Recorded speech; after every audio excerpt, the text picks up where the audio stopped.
আল্লাহ রাব্বুল আলামিনের হাবিব আল্লাহর দিকে মুতওয়াজ্জিহ হয়ে আল্লাহকে বলে, আল্লাহ তুমি তো আমাকে এক রাত্রিতে বাইতুল্লাহ থেকে বাইতুল মাকদিসে নিয়ে গেছো, সকল নবীদের ইমামতি আমি করেছি। আল্লাহ তারা তো আমাকে প্রশ্ন করছে বাইতুল মুকাদ্দাসের ছাদটা কিরকম, আল্লাহ আমি তো বলতে পারবো না। আল্লাহ তুমি আমাকে লজ্জা দিও না। আল্লাহ রাব্বুল আলামিন জিবরিলকে বলে, ও জিবরিল বাইতুল মুকাদ্দাসটাকে আমার হাবিবের সামনে উঠে দাও। আমার হাবিব বাইতুল মুকাদ্দাসটা দেখবে, দেখে দেখে কাফেরদের প্রশ্নের জবাব দিবে। আল্লাহ রাব্বুল আলামিনের হাবিব বাইতুল্লাহ থেকে বাইতুল মাকদিসে গিয়েছেন, সকল নবীদের ইমামতি করেছেন। আল্লাহ রাব্বুল আলামিন ইমামুল নবীন ইমামুল মুরসালিন উপাধিতে ভূষিত করেছে। বাইতুল মাকদিস থেকে আল্লাহ রাব্বুল আলামিন তার হাবিবকে ঊর্ধ্বকাশে নিয়ে গেছেন। বুরাক এর মাধ্যমে বাইতুল্লাহ থেকে বাইতুল মাকদিস সফর হয়েছে। বাইতুল মাকদিস থেকে রফরফ দিয়ে ঊর্ধ্বকাশে গিয়েছেন। আল্লাহ নবী সাল্লাল্লাহু আলাইহি ওয়াসাল্লাম প্রথম আসমান, দ্বিতীয় আসমান, তৃতীয়, চতুর্থ, পঞ্চম, ষষ্ঠ, সপ্তম আসমান ভেদ করে জান্নাত জাহান্নাম পরিভ্রমণ করেছেন। জিবরিল নবীকে নিয়ে জান্নাতে যায়, জান্নাতটা পরিভ্রমণ করছে। নবী জান্নাতে গিয়ে দেখলেন একদল লোক বীজ বপন করতেছে, গাছ লাগাইতেছে। ওই গাছ লাগানোর পরে সাথে সাথে গাছটা বড় হয়, ওই গাছের মাঝে ফল হয়, সাথে সাথে গাছের ফলটা পেকে যায়, আবার ওই ফলগুলো তারা পাড়তেছে। আল্লাহ নবী এই দৃশ্য দেখে জিবরিল বলে, ও জিবরিল এটা আমাকে দেখানো হচ্ছে, এরা কারা? আল্লাহ নবী সাল্লাল্লাহু আলাইহি ওয়াসাল্লামকে জিবরিল বলেন, ইয়া রাসূলুল্লাহ ইয়া হাবিবাল্লাহ এদেরকে দেখানো হচ্ছে আপনার নেককার উম্মত যারা যারা নেক আমল করে দুনিয়াতে নেক আমলের দৃষ্টান্ত আল্লাহ রাব্বুল আলামিন আপনাকে জান্নাতে দেখাচ্ছেন। আপনার উম্মতেরা জমিনের মাঝে একটা নেক কাজ করবে, এরকম ভাবে একটা নেক থেকে আল্লাহ রাব্বুল আলামিন বারবার তার আমলনামায় সওয়াব দিতে থাকবে। নবী জান্নাতে ঘুরলেন, দেখে সামনে যেন পায়ের আওয়াজ শোনা যায়। আল্লাহ নবী সাল্লাল্লাহু আলাইহি ওয়াসাল্লাম জিবরিলকে বলেন, এ জিবরিল আমার সামনে কে যেন হাঁটতেছে, পায়ের আওয়াজ শোনা যাইতেছে। জিবরিল বলেন, ইয়া রাসূলুল্লাহ ইয়া হাবিবাল্লাহ আপনার সামনে যে হাঁটতেছে পায়ের আওয়াজ যা শোনা যাচ্ছে সে হলো আপনার গোলাম বেলাল। জমিনে হাঁটে, পায়ের আওয়াজ জান্নাতে পৌঁছে। হযরত বেলাল নবীর আগে জান্নাতে আগে আগে হাঁটে। যে বেলালের মর্যাদা জমিনে হাঁটে, জান্নাতে আওয়াজ হয়।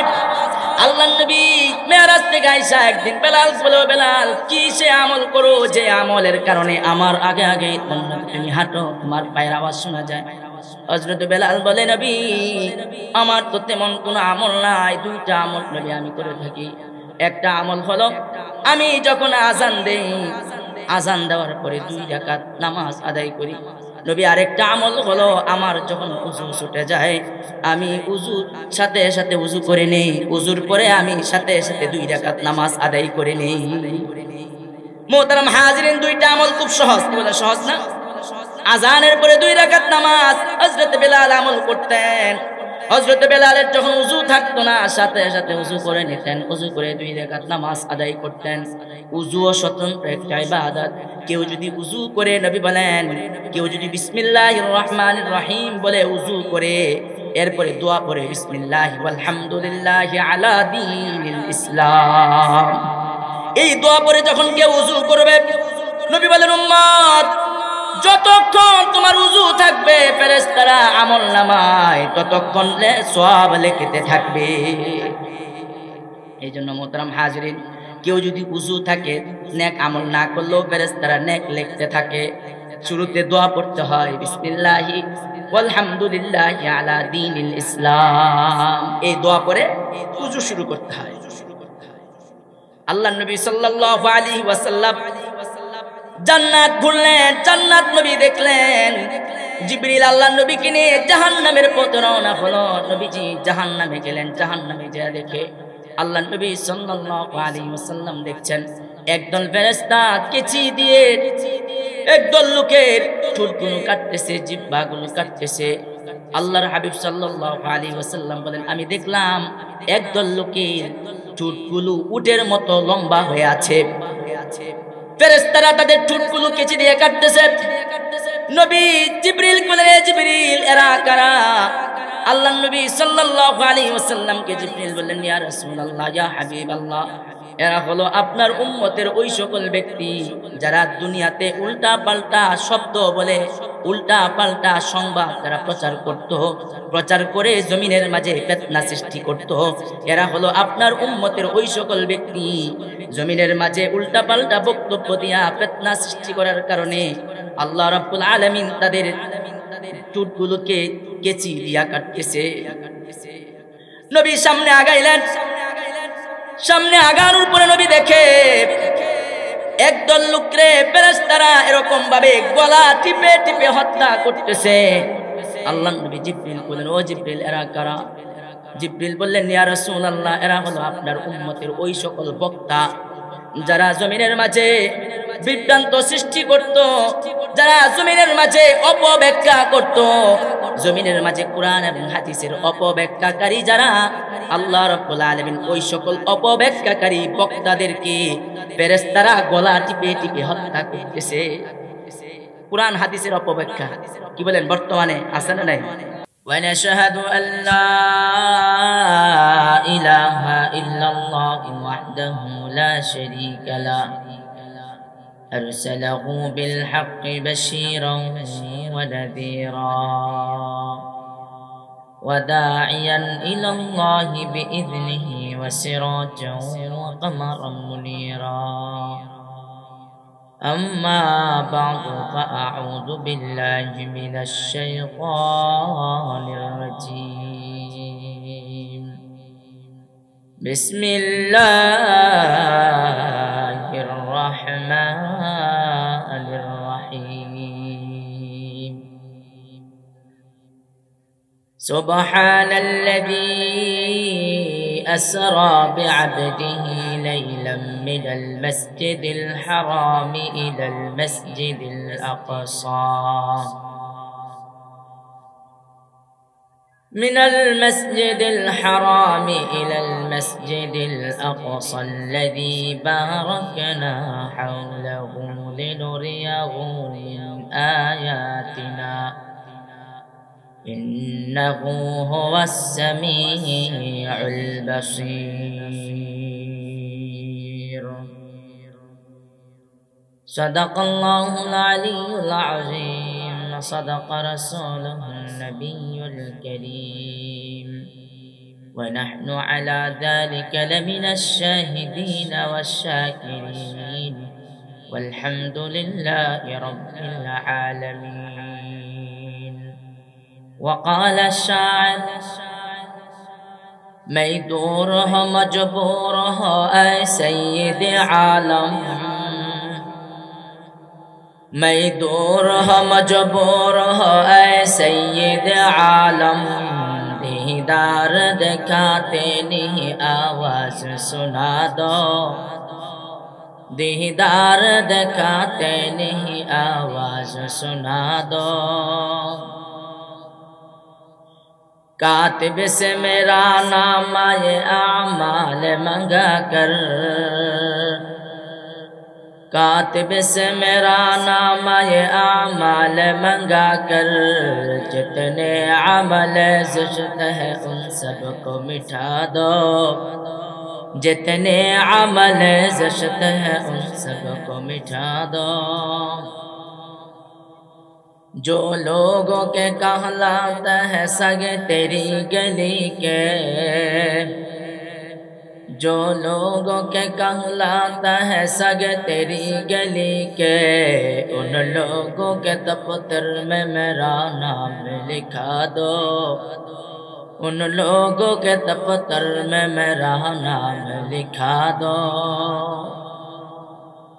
سبحانك لا علم لنا إلا ما علمتنا إنك أنت العليم الحكيم সবাই আমার সাথে মহব্বতে দুরূদ ইব্রাহিম পড়ি اللهم صل على محمد وعلى آل محمد كما صليت على إبراهيم وعلى آل إبراهيم إنك حميد مجيد اللهم بارك على محمد وعلى آل محمد كما باركت على إبراهيم وعلى آل إبراهيم إنك حميد مجيد একটু আমরা মহব্বতে জিকির করব আর সামনের যে ফাঁকা জায়গাগুলো আছে সেগুলো আমরা বন্ধ করে বসব লা ইলাহা ইল্লাল্লাহ লা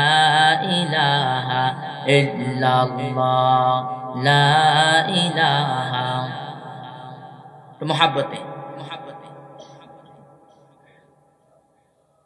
لا إله إلا الله لا إله إلا الله لا إله ما شاء الله তো আগে আগে সবাই বসে মজলিসের আদব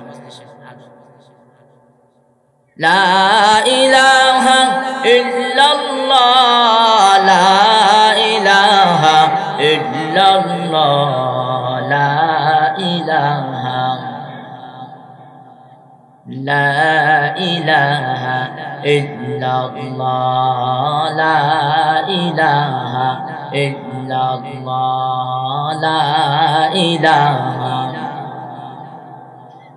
لا إله إلا الله لا إله إلا الله لا إله কালেমার জন্য নবীজি রক্ত দিলেন তায়েফে জন চলে যায় তব জবানে ইল্লাল্লাহ লা ইলাহা لا إله إلا الله لا إله إلا الله لا إله لا إله إلا الله لا إله إلا الله لا إله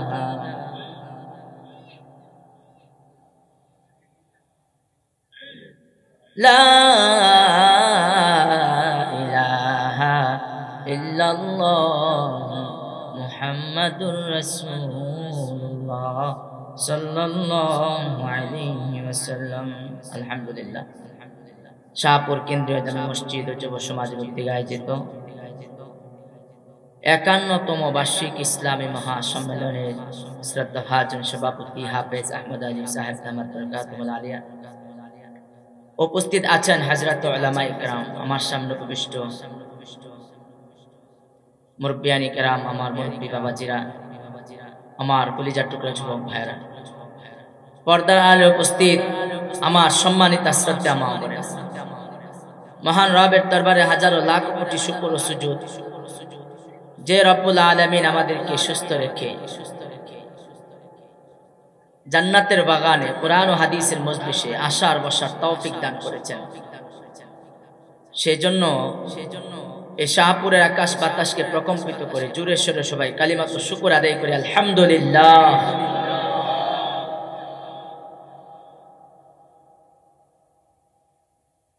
মোহতারাম হাজিরিন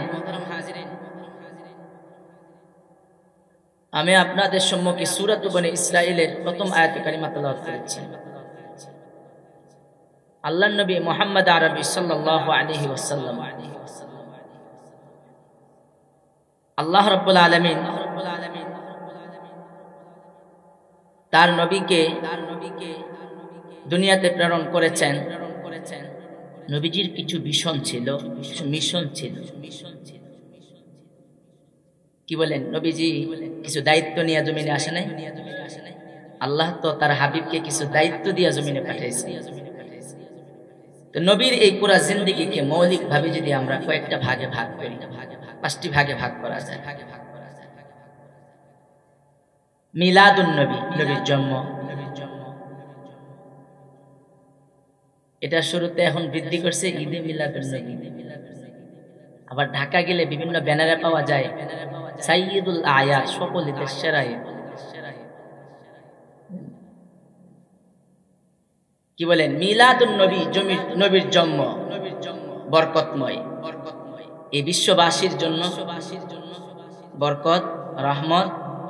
কারণ রবি এসেছেন রহমত হিসাবে। কি বলেন? রবি রহমত হিসেবে আসেন।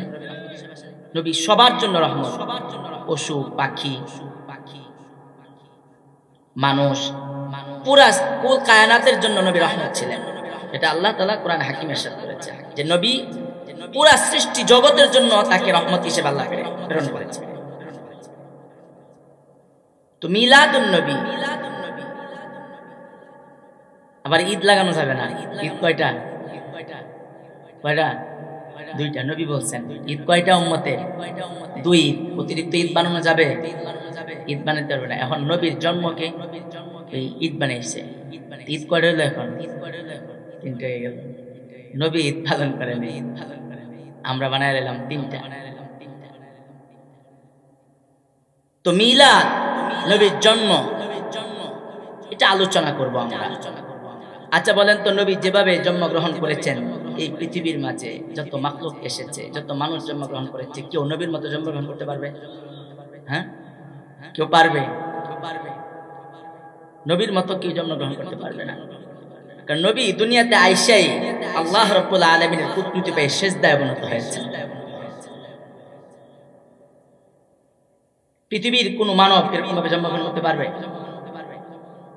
আমেনা বলে, আমি দেখলাম যে আমার ঘরে একটা আকাশ থেকে একটা চাঁদ আইসা আমার পুরা ঘরকে আলোকিত করে ফেলেছে।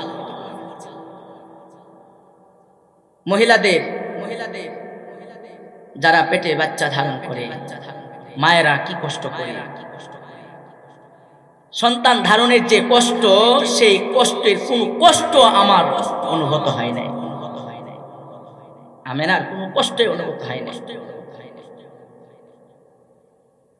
নবী জন্মগ্রহণ করার সাথে সাথে যে আগুন 1000 বছর যাবত জ্বলতেছিল, সেই আগুন আল্লাহ তাআলা সাথে সাথে নির্বাপিত করে দিয়েছিল।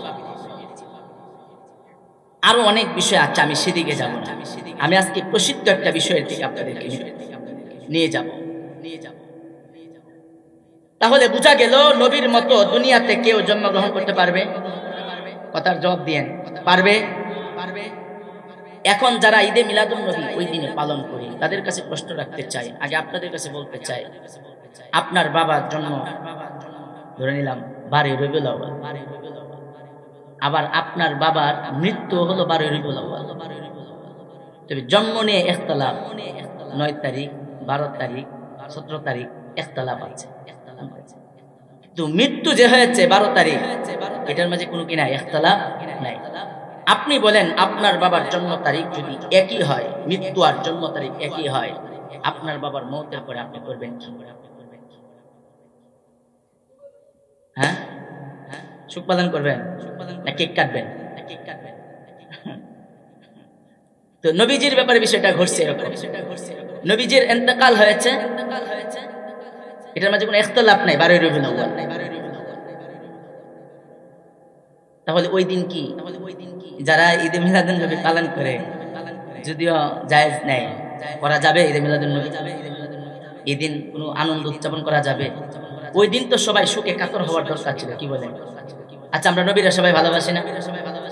বলেন তো, এরকম কেউ আছেন যে নবীরা মহাব্বত করেন না? এখানে তো আমার মনে হয় না যে এরকম কেউ আছেন যে নবীকে মহাব্বত করেন না। অবশ্যই সবাই আমরা নবীকে মহাব্বত করি, ঠিক না? নিজের জীবন থেকে, ঠিক না? কি বলেন?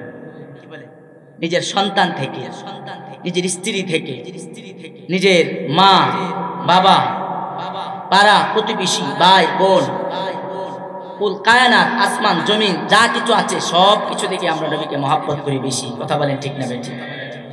এর থেকে যদি আমরা বেশি মহাব্বত করতে না পারি, কি বলেন, মুমিন হওয়া যাবে? কথা বলেন, মুমিন হওয়া যাবে?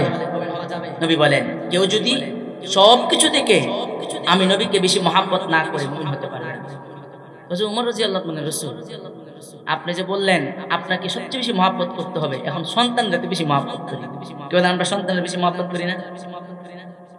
স্ত্রীর মহাব্বত করি, এখন নবীকে আমরা কেমন ভাবে সবচেয়ে বেশি মহব্বত করব? তো মহব্বত হলো দুই প্রকার। কয় প্রকার? একটা হলো আকলান আর একটা হলো তবান। একটা কি? আকলান আর একটা হলো তবান।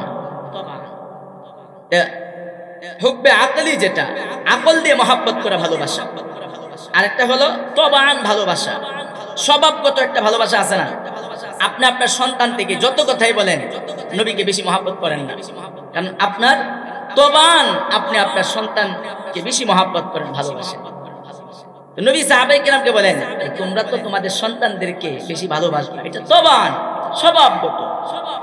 কিন্তু আকলান, আমি নবীকে সবচেয়ে বেশি মহব্বত করতে হবে, ভালোবাসতে হবে। আকলান কি? আমি নবীর প্রশ্নে যখন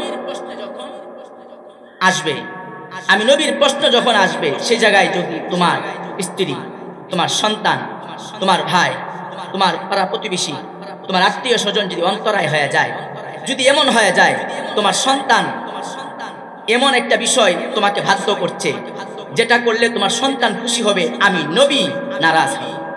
আমার কথা বুঝছেন? যেমন ধরেন আপনার ঘরে টিভি আনতে হবে,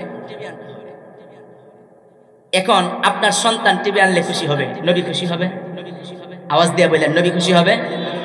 এই জায়গার মাঝে এই বিষয়টা, যে আপনি যদি আপনার এই জায়গার মাঝে নিজের সন্তানকে নারাজ করে টিভি যদি না আনেন, খুশি হবেন কে? আল্লাহ এবং তার রাসূল খুশি হয়ে যাবে। বোঝা গেল ওই জায়গার মাঝে আপনি আপনার সন্তান কি আওয়াজ, আপনি আপনার সন্তানকে, নিজের সন্তান, আপনি আপনার নবীকে, আমরা আমার নবীকে নিজের সন্তান থেকে বেশি মহব্বত করেছি। যদি এরকম প্রশ্ন আসে, এবার বুঝছেন তো, আপনার স্ত্রী, সন্তান, তারা যদি আপনাকে এমন কোন কাজ করতে বাধ্য করে, যেই কাজ করলে নবী কি হবে? নারাজ হবে, সেই জায়গার মাঝে ওই কাজটা করা যাবে না। তাহলেই বোঝা যাবে আপনি নবীকে কি করেন? বেশি বেশি ভালোবাসেন, বেশি মহব্বত করেন। কথা বুঝছেন তো? তাহলে নবীর জীবনের যে 5টা ভাগ আমি করেছি, একটা হলো মিলাদুন নবী, আরেকটা হলো সিরাতুন নবী, নবীর 23 বছরের জীবন, সিরাত মুসলিম উম্মার জন্য পালনীয়। 40 পর্যন্ত আলোচনা, আর 40 থেকে 63 পর্যন্ত এই উম্মতে মুসলিমার জন্য বিধান। কথা বলেন ঠিক না বেঠিক? 23 বছর নবী যা করেছেন, নবী যা বলেছেন, নবী যা সমর্থন দিয়েছেন, সবগুলাকে কি বলা হয়? হাদিস বলা হয়। কি বলা হয়? হাদিস। নবীর কথা, নবীর কাজ, নবীর সমর্থন, সবগুলা কি? হাদিস। এই 23 বছর হলো সিরাতুন নবী, আর 40-এর আগ পর্যন্ত নবীর এই বিষয়টা হলো মিলাদুন নবী। আলোচনা করব বা'সে বরকত, আল্লাহ বরকত দিবেন, নবীর জন্ম বৃত্তান্ত আলোচনা করব। এরপরে হলো তাবলীগুন নবী। কি বলেন? নবী দাওয়াতের কাজ করেন না? হ্যাঁ, আপনারা করবেন না? হ্যাঁ, করবেন দাওয়াতের কাজ। কে কে করবেন? আল্লাহ আমাদের সকলকে দাওয়াতের কাজ করার তৌফিক দান করেন। নবীর জীবনের অন্যতম মিশন হলো দাওয়াত ও তাবলীগ, দাওয়াতের কাজ করা। কার অধীনে কে করবেন? মনে হয় সাহাদের অনুসরণ করে করবেন? কার অধীনে? সূরা নিজামে তাবলীগ চলবে। কার নিজামে? সূরা নিজামের তাবলীগ করতে হবে। এই দেশের যত উলামায়ে কেরাম আছে, এই দেশের হক্কানি সমস্ত বুজুর্গানে কেরাম যেই দিকে, এই দেশের হক্কানি উলামায়ে কেরাম যেই দিকে আমরা আছি, সেই দিকে। এই জন্য ইস্তেমার জন্য প্রস্তুতি নিতে হবে না? ইস্তেমা কয় তারিখ জানেননি? 2 পর্বে। কয় পর্বে? 2 পর্বে। 31, 1, 2, 31, 1, 2, 3, 4, 5, 3, 4, 5 হলো আমাদের কিশোরগঞ্জ। যাবেন তো ইনশাআল্লাহ? হ্যাঁ। তো নবীর জীবনের একটি মিশন হলো দাওয়াত ও তাবলীগ, তাবলীগুন নবী সাল্লাল্লাহু আলাইহি ওয়াসাল্লাম। তারপরে নবীর জীবনের আরেকটি অধ্যায় জিহাদুন নবী সাল্লাল্লাহু আলাইহি ওয়াসাল্লাম। নবীর জীবনে 27টি যুদ্ধে নবী অংশগ্রহণ করেছেন সশরীরে। নবী বলেছেন হাদিসের মাঝে, আনা নবিয়ুল মালহামা, আমি নবী, জিহাদি নবী। কথা বলেন ঠিক না বেঠিক? নবী কি নবী? জিহাদি নবী নাকি সুফি নবী? নবী খালি দাওয়াত খাইছে আর খতম করছে, ইমামতি করছে? নবী এই দিন বিজয় করার জন্য, এই কালিমার পতাকা উত্তীর্ণ করার জন্য বদরের রণাঙ্গনে নবী নিজের জীবনকে শাহাদাতের তামান্নায় উজ্জীবিত হয়ে 313 জন মুজাহিদকে নবীর সামনে নিয়ে এগিয়েছিলেন। এই জমিনের মাঝে আল্লাহর পতাকাকে উড্ডীন করেছেন। জিহাদুন নবী, উহুদের রণাঙ্গনে নবী দন্দন মুবারক শহীদ করেছেন। আল্লাহর নবী সাল্লাল্লাহু আলাইহি ওয়াসাল্লামের এই অধ্যায়কে মুছা যাবে? কথা বলেন, মুছা যাবে? এই অধ্যায়কে মুছতে পারবেন? অস্বীকার করতে পারবেন? নামাজ যে এত গুরুত্ব সহকারে আমরা পড়ি, নামাজের ব্যাপারে কোরআনের আয়াত নাজিল হয়েছে 85-86, আর জিহাদের বিষয়ে আয়াত নাজিল হয়েছে 500 করে। নামাজ মুসলমান এত গুরুত্ব দিয়ে আমরা নামাজ পড়ি, কিন্তু এই জিহাদের অধ্যায়কে আমরা ভুলে গেছি।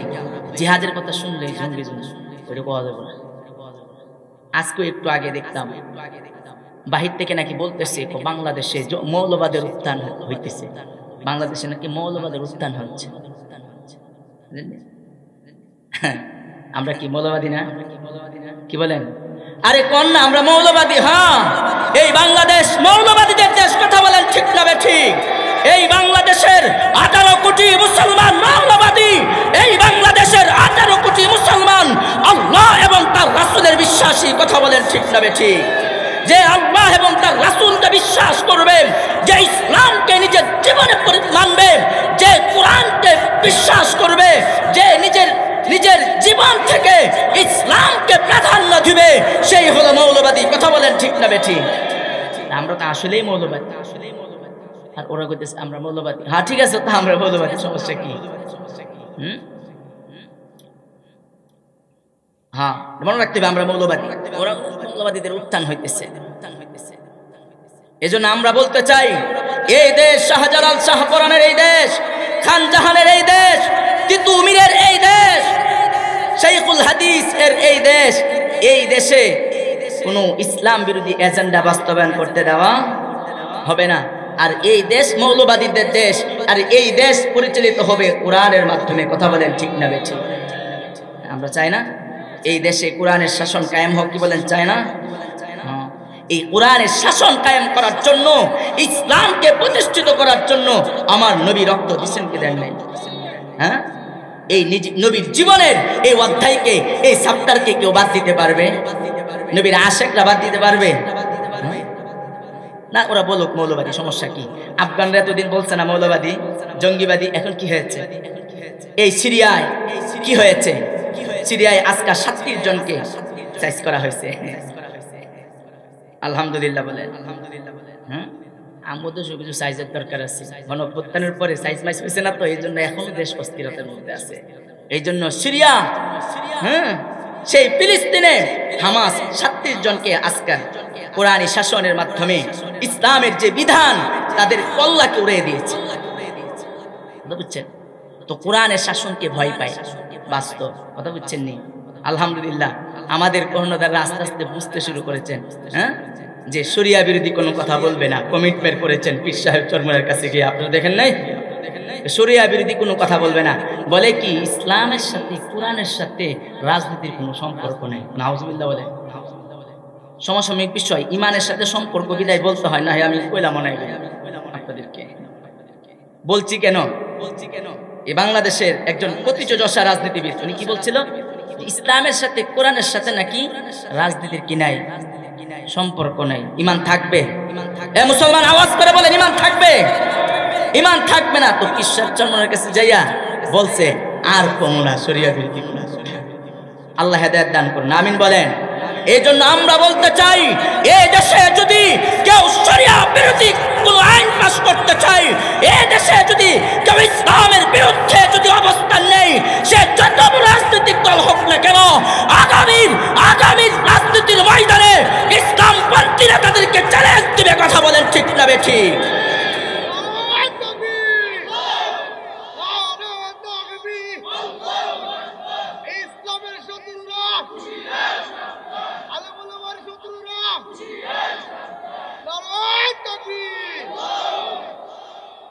এই জন্য এই দেশ স্বাধীন হয়েছে কিসের উপর, সেটা আমাদের লক্ষ্য রাখতে হবে। সেই ভারত হিন্দুত্ববাদীদের থেকে আমরা আলাদা হয়েছিলাম। আমরা একটা আলাদা মুসলিম ভূখণ্ড তৈরি করব। পাকিস্তান আলাদা মুসলিম ভূখণ্ড হবে, সেখানে কোরআনের শাসন প্রতিষ্ঠিত হবে। সেটা আমরা পাই নাই। পাকিস্তান হলো, কোরআনের শাসন প্রতিষ্ঠা হলো না। পাকিস্তানের জুলুম আর নির্যাতন থেকে আমরা আলাদা হয়ে আমরা তাদের নির্যাতন ভোগ করেছি। আমরা তাদের থেকে আলাদা হয়ে আমাদের বাংলাদেশ গঠন হয়েছে। আমরা আমাদের কাঙ্ক্ষিত যেই মিশন ছিল, আমরা কোরআনের শাসন কায়েম করব, আমরা করতে পারি নাই। এখন আমাদের জন্য একটা সুযোগ এসেছে। কি বলেন? এই সুযোগে আমরা বলতে চাই, এই সুযোগে মুসলমান সামনে ভোট খুব বুঝে শুনে দিবে। কি বলেন?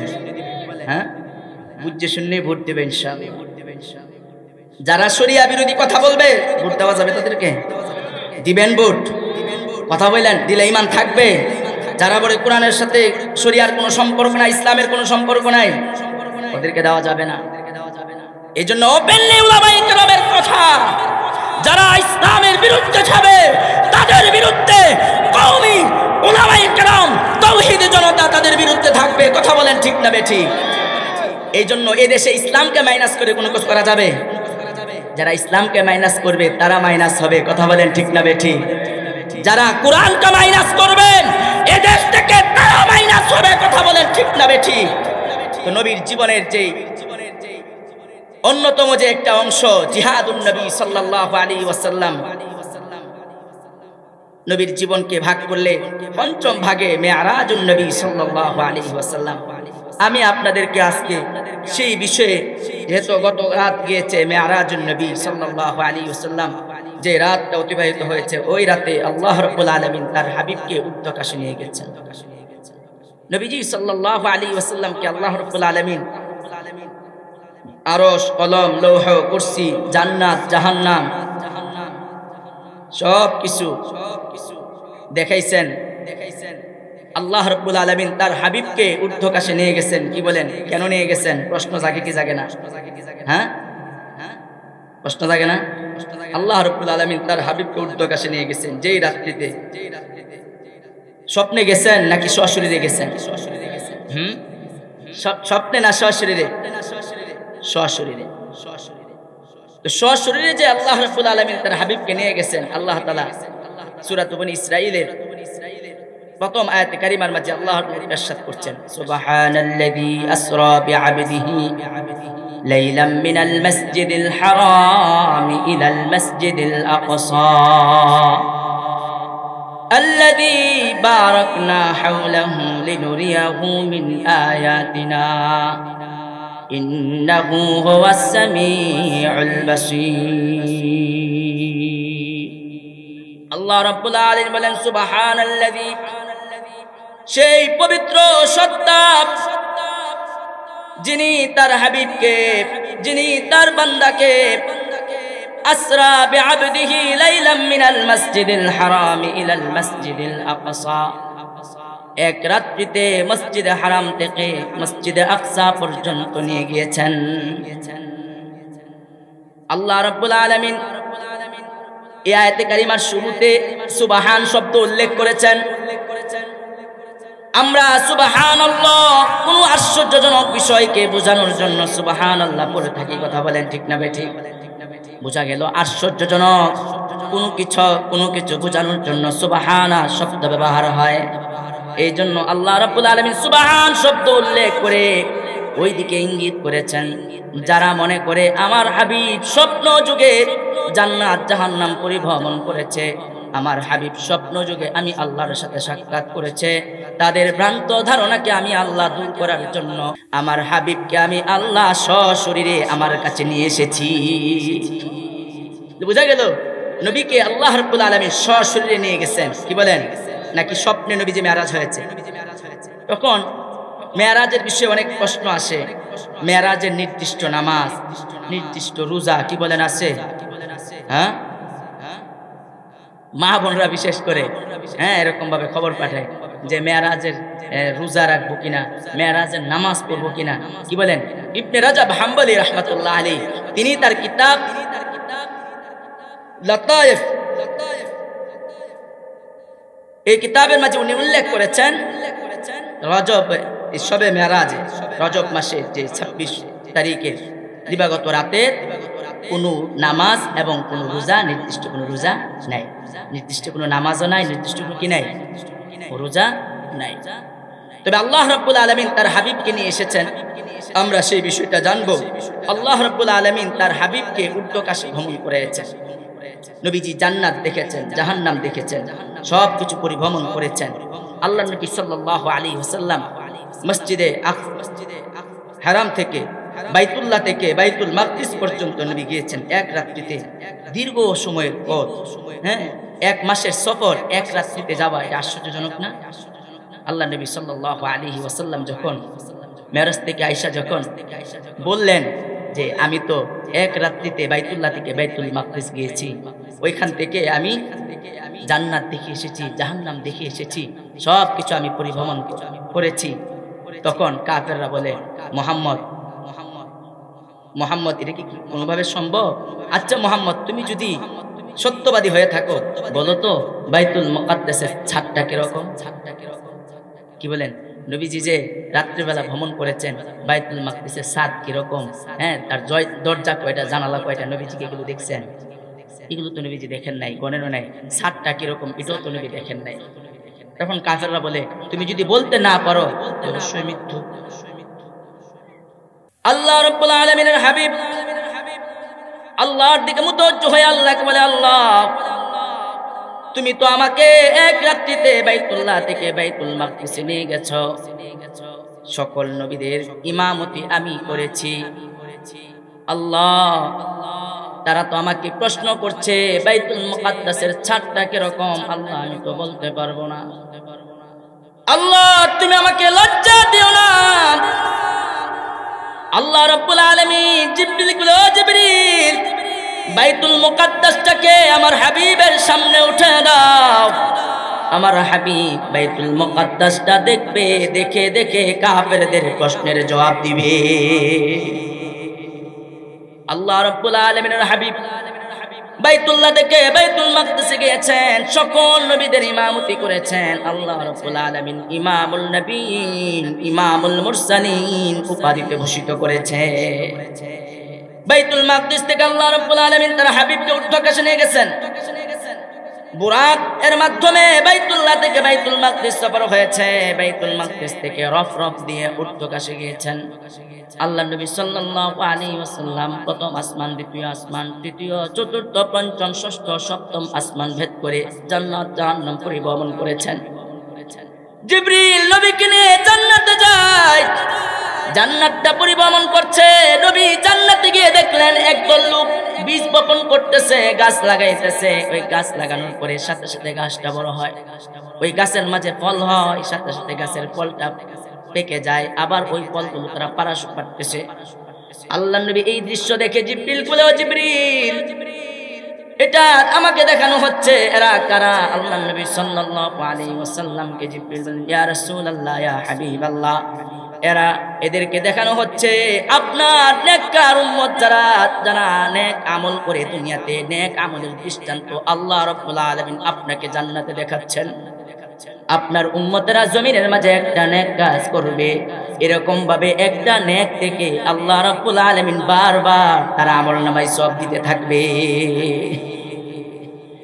নবী জান্নাতে ঘুরলেন, দেখে সামনে যেন পায়ের আওয়াজ শোনা যায়। আল্লাহ নবী সাল্লাল্লাহু আলাইহি ওয়াসাল্লাম জিবরিলকে বলেন, এ জিবরিল আমার সামনে কে যেন হাঁটতেছে, পায়ের আওয়াজ শোনা যাইতেছে।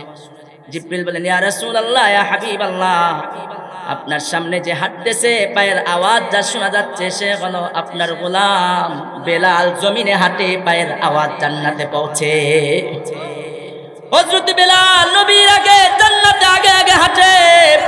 যে বেলালের মর্যাদা জমিনে হাঁটে, জান্নাতে আওয়াজ হয়।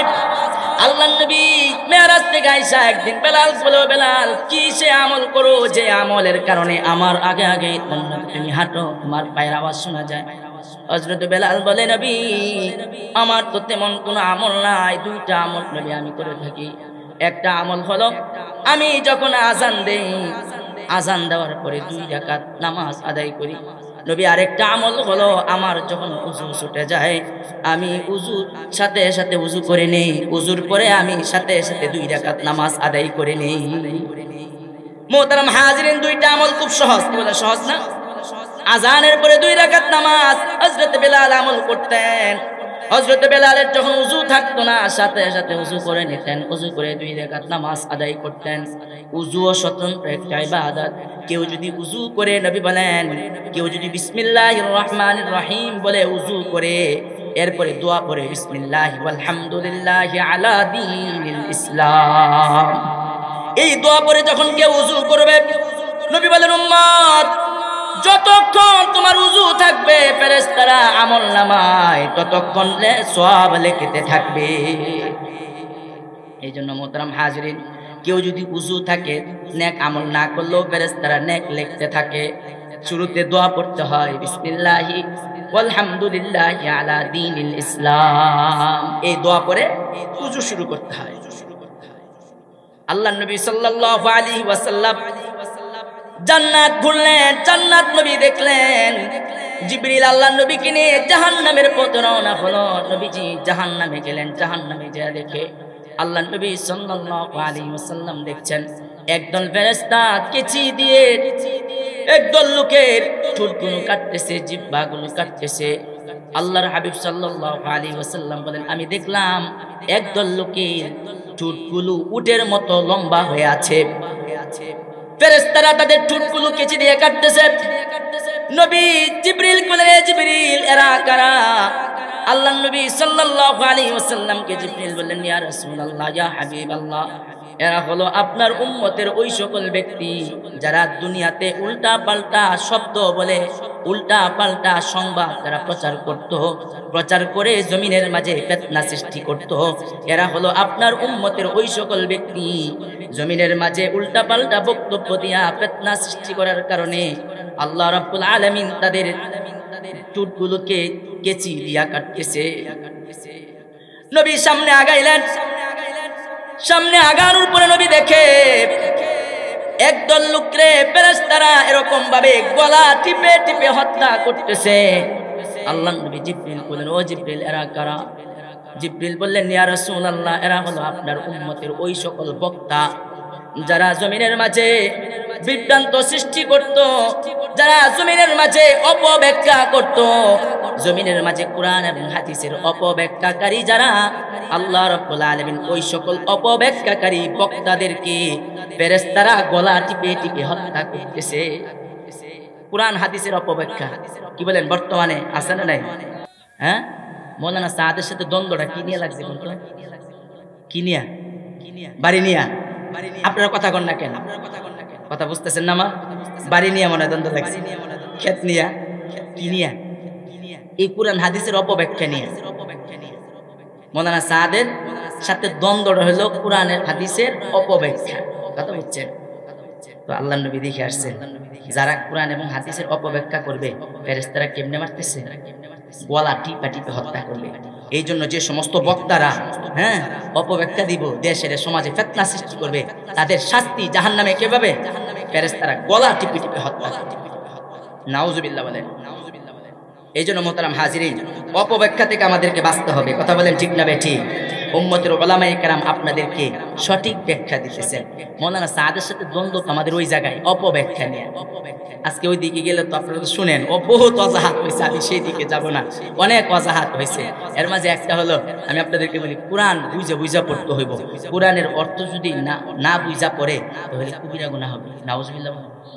এটা হলো মৌলানা সাদের বক্তব্য। আপনারা যে কোরআন পড়েন কি বলেন? অর্থ বুঝেন? তাহলে বোঝা গেল কোরআন যদি আপনারা পড়েন কবিরা গুনাহ হবে। মৌলানা সাদ বলেন, যারা কোরআন পড়াবে, যারা ইমামতি করবে, মাদ্রাসা পড়াবে, তাদের যে উপার্জন এটা হলো বেশ্যার উপার্জন থেকে আরো নিকৃষ্ট। কি বলেন? তাহলে হুজুররা বাচ্চা কাচ্চা কেরা পালবো? হ্যাঁ, ওদেরকে যদি টাকা পয়সা না দেন এরা ফ্রি পড়াইবো নাকি? ইমামতি ফ্রি পড়াইবো, আজকে থেকে ইমাম সাহেবদের কি দিবেন না? হ্যাঁ, বেতন বন্ধ করে দিবেন। আল্লাহ।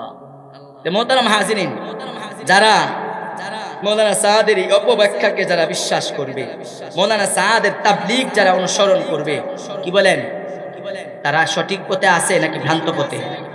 আল্লাহ ওদেরকে হেদায়েত দান করেন, সবাই বলেন আমিন। এই জন্য আমরা হাক্কানি উলামায়ে কেরামের কথাগুলো শুনবো তো ইনশাআল্লাহ। আল্লাহ আমাদেরকে তৌফিক দান করেন। মোহতারাম হাজিরিন, বলতেছিলাম আল্লাহর নবী সামনে আগাইলেন, সামনে আগানোর পরে নবী দেখে একদল মানুষের চেহারা শুয়োরের মতো হয়ে আছে। আল্লাহর নবী সাল্লাল্লাহু আলাইহি ওয়াসাল্লাম জিবরিলকে বলে, ও জিবরিল এরা কারা?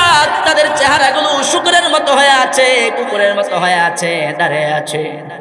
জিবরিল বলেন, ইয়া রাসূলুল্লাহ, ইয়া হাবিবাল্লাহ, এরা হলো আপনার উম্মতের ওই সকল লোক যারা জমিনের মাঝে মিথ্যা সাক্ষী দিত।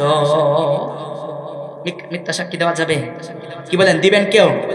হ্যাঁ, কেউ দিবেন? মিথ্যা সাক্ষী দিয়ে সেটা জেল কাটাবেন, কাটাবেন কেউ? হ্যাঁ, মিথ্যা সাক্ষী দিয়ে মৌলানা দিলওয়ার হোসেন সাঈদীর জীবনটা শেষ হলো জেলখানার মাঝে। কথা বলেন ঠিক না ঠিক? এই জন্য যারা মিথ্যা সাক্ষী দিবে শাস্তি আছে না নাই? হ্যাঁ, নবী দেখে এসেছে। নবী বলতেছেন, উম্মত আমি দেখে এসেছি। নবী সামনে আগাইলেন, আগানোর পরে নবী দেখে একদল মানুষ দাঁড়িয়ে আছে। তাদের লজ্জাস্থানকে আল্লাহ রাব্বুল আলামিন কপালের মাঝে দিয়ে দিয়েছেন। ওই লজ্জাস্থান থেকে পুষ আর পানি গলে গলে পড়তেছে, আর জিহ্বা দিয়া চাইটা পুষগুলো পানিগুলো খাইতেছে। আল্লাহ নবী সাল্লাল্লাহু আলাইহি ওয়াসাল্লাম জিবরিলকে বলেন, ও জিবরিল এরা কারা? জিবরিল বললেন, ইয়া রাসূলুল্লাহ, ইয়া হাবিবাল্লাহ, এরা হলো আপনার উম্মতের ওই সকল লোক যারা জমিনের মাঝে জিনা ব্যভিচারে লিপ্ত থাকতো। নবী আপনার জিনাকারী উম্মত যারা জমিনের মাঝে জিনা করত, জিনাকারীদের শাস্তি আল্লাহ নবী দেখে এসেছেন। লজ্জাস্থান আল্লাহ কপালের মাঝে দিয়ে দিবেন, আর পুষ আর পানিগুলো পড়তে থাকবে, আর জিহ্বা দিয়ে চেটে চেটে খেতে থাকবে।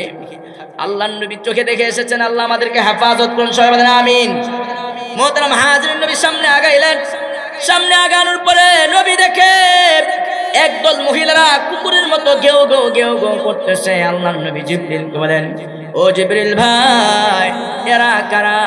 আল্লাহ নবী সাল্লাল্লাহু আলাইহি ওয়াসাল্লামকে জিবরিল বলেন, ইয়া রাসূলুল্লাহ, ইয়া হাবিবাল্লাহ, এরা হলো আপনার উম্মতের ওই সকল নারী যেই নারীরা জমিনের মাঝে আওয়াজকে উঁচা করত, যেই নারীরা জমিনের মাঝে নিজের স্বামীর সাথে ঝগড়া বিবাদে লিপ্ত হতো।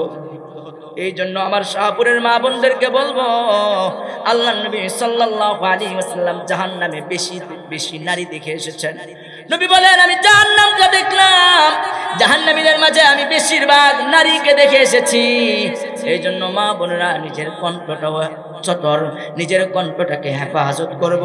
নিজের কণ্ঠটাকে পরপুরুষকে শোনানো যাবে না, নিজের কণ্ঠটাকে পরপুরুষকে শোনানো যাবে না, নিজের কণ্ঠ দিয়ে নিজের স্বামীর সাথে ঝগড়া করা যাবে না।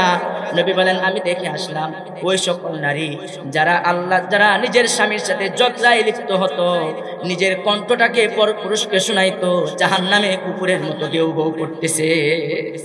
আল্লাহ আমাদের মা বোনদেরকে হেফাজত করে, সবাই আমিন বলে।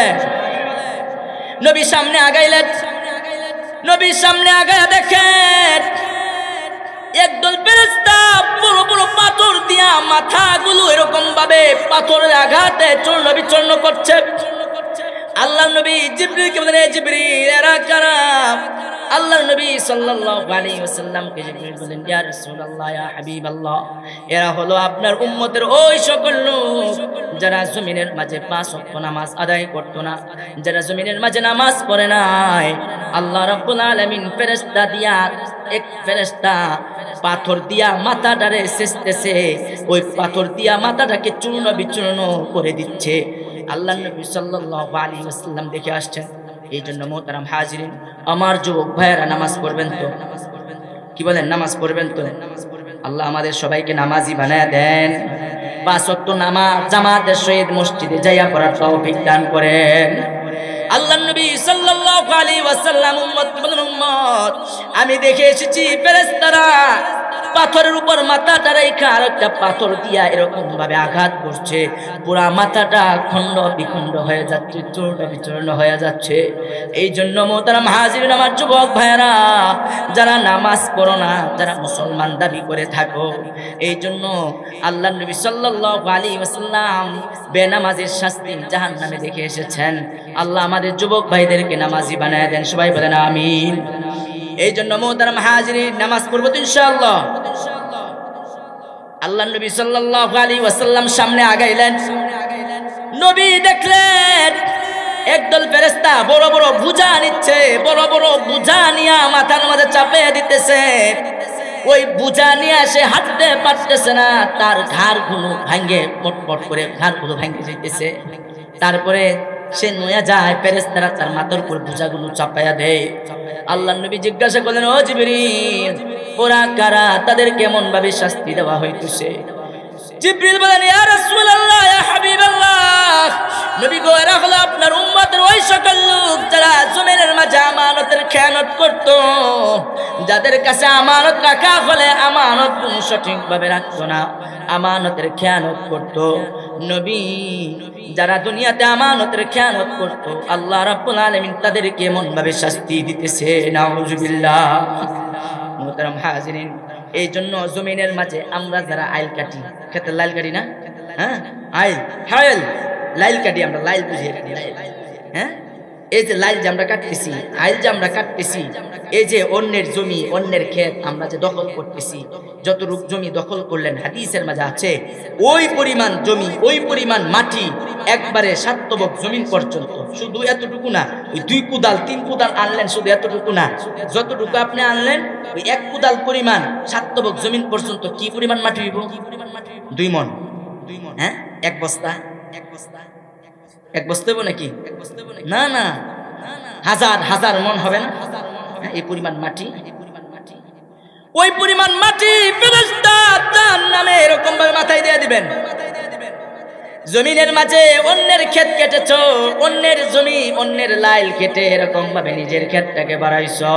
ও উম্মত, খুব ভালো করে শোনো, নবী বলেন, আমার যে উম্মতেরা অন্যের লাইল কেটেছে, ওই পরিমাণ জমি আল্লাহ রাব্বুল আলামিন তার মাথার মধ্যে হাসরের ময়দানে উঠিয়ে দিবেন। কি বলেন? দাঁড়ানো যাবে না? আল্লাহ আমাদেরকে হেফাজত করেন, সবাই বলেন আমিন। নবী জাহান্নামটা এরকম ভাবে দেখলেন।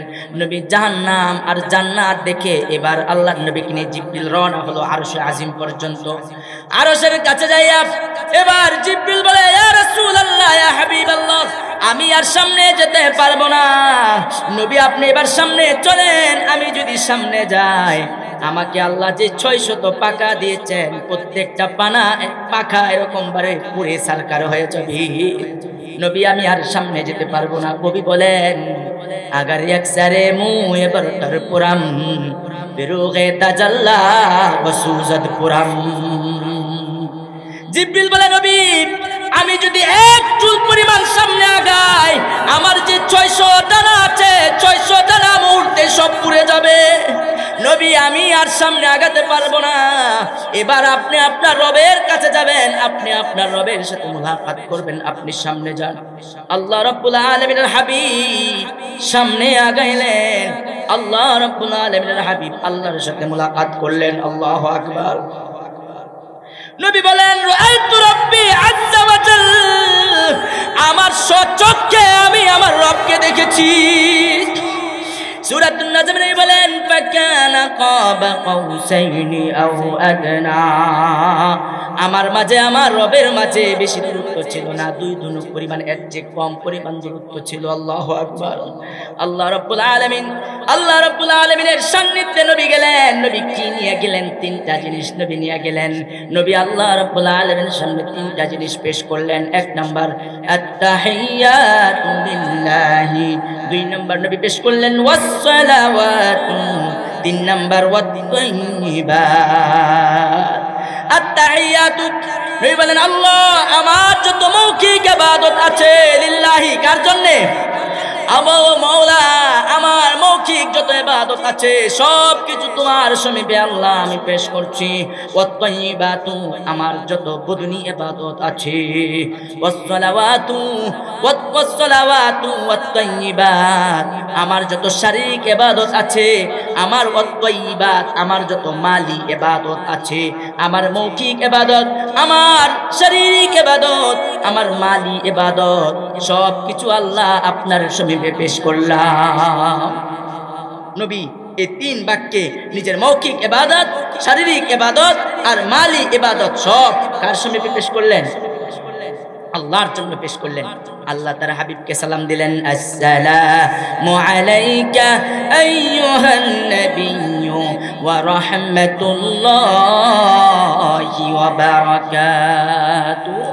আল্লাহর নবী আল্লাহকে তিনটা শব্দ আল্লাহর সামনে পেশ করেছিলেন, শারীরিক ইবাদত, মৌখিক ইবাদত, মালি ইবাদত আল্লাহর সামনে পেশ করলেন। আল্লাহ রাব্বুল আলামিন বিনিময়ে তিনটা শব্দ তার হাবিবকে বললেন, আসসালামু আলাইকা আইয়ুহান নাবিয়্যু ওয়া রাহমাতুল্লাহি ওয়া বারাকাতুহু। ও নবী, আসসালামু আলাইকা, আপনার উপর শান্তি বর্ষিত হোক, ওয়া রাহমাতুল্লাহি, আমি আল্লাহর তরফ থেকে রহমত বর্ষিত হোক, ওয়া বারাকাতুহু, আমার যত বরকত আছে সব বরকত আপনার উপর পেশ করছি। আল্লাহ রাব্বুল আলামিন এর হাবিব আল্লাহর তরফ থেকে সালাম, রহমত আর বরকত শুধু নিজের জন্য গ্রহণ করে নাই, নবী আমাদেরকেও শামিল করে নিলেন। নবী বললেন, আসসালামু আলাইনা ওয়া আলা ইবাদিল্লাহিস সালিহিন। কার উম্মতকেও তুমি শামিল করে না। আল্লাহ এবং তার হাবিবের মাঝে এরকম কথোপকথন হইতেছিল। আরশের মাঝে যে সমস্ত ফেরেশতা আসলেন, যে সমস্ত ফেরেশতারা হাবিবের মাঝে, আল্লাহর মাঝে কথোপকথন শুনতেছিলেন, সবাই সমস্বরে বলে উঠল, আশহাদু আল্লা ইলাহা ইল্লাল্লাহু ওয়া আশহাদু আন্না মুহাম্মাদান আবদুহু ওয়া রাসূলুহু। সকল ফেরেশতারা সাক্ষ্য দিচ্ছে, আমরা সাক্ষ্য দিচ্ছি, আশহাদু আন্না মুহাম্মাদান আবদুহু ওয়া রাসূলুহু, আপনি হলেন আল্লাহ তাআলার গোলাম এবং রাসূল। যেটা আমরা আত্তাহিয়াতুর মাঝে পড়ে থাকি, কি বলেন, পড়ি না? আত্তাহিয়াতুর মাঝে এই কথোপকথন আল্লাহ রাব্বুল আলামিন এনে দিয়েছেন, রেখে দিয়েছেন। আমরা প্রতিদিন প্রতিনিয়ত এই নামাজের মাঝে আমরা আত্তাহিয়াত পড়তে থাকি। আল্লাহ রাব্বুল আলামিন তার হাবিবকে মেরাজের রজনীতে কি দিলেন উপহার, সবাই জানেন না? কি দিলেন?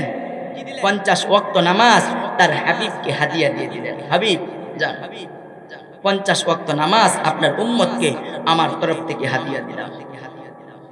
আল্লাহর নবী হাদিয়া নিয়ে আসলেন। হযরতে মূসা আলাইহিস সালাতু ওয়াস সালামের সাথে সাক্ষাৎ হলো।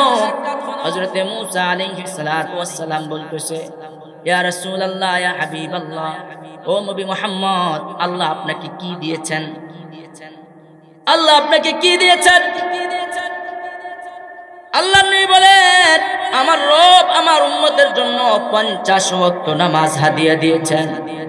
হযরতে মূসা আলাইহিস সালাতু ওয়াস সালাম বললেন, এ নবী মুহাম্মদ, আপনার উম্মত 50 ওয়াক্ত নামাজ আদায় করতে পারবে না, আপনি যান আল্লাহর কাছ থেকে কমায় নিয়ে আসেন।